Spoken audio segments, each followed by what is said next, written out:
Ang mga Bajau o Samo Bajau ay isang katutubong pangkat etniko sa Marino na kadalasang tinatawag na sea nomads.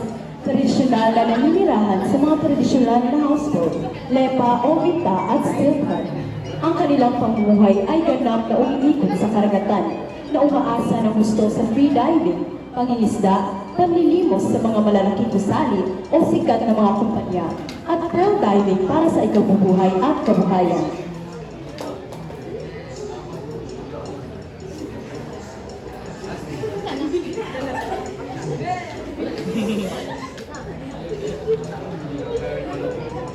Dito natin makikita ang mga Bajau sa gilid ng kalsada na nalilimos na merong dalang pagsayaw at tugtog na tradisyonal nilang kanta.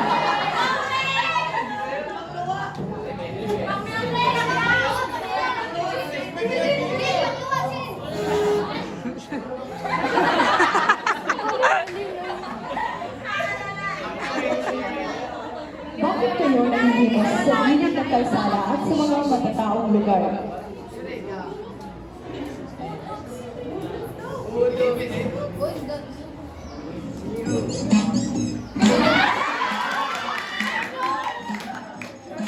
Bakit kayo nalilimos sa mga gilid ng kalsada at sa mga matataong lugar?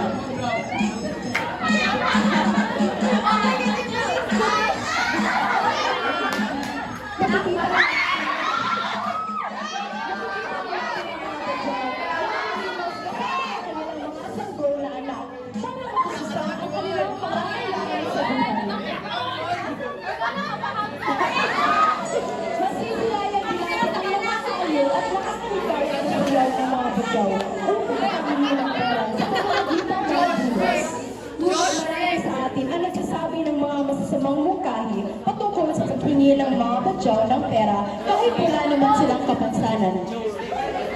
Maiba pa, halos lahat ng mga Bajau ay nakatira sa dagat, nangingisda. Yawa pa ni siya.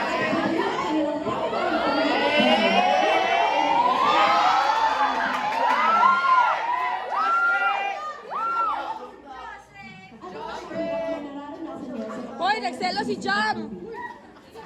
Masakit sa sa ilalim ng dagat at sa ilalim ng talaga. Minsan ay hindi na rin natin makita ang paligid dahil sa bigay ng tubig. Pero ang pinakamahirap talaga ay ang takot na maubusan ng hininga. Kailangan lang namin magtiis para may maipakain at mabuhay ang aming pamilya.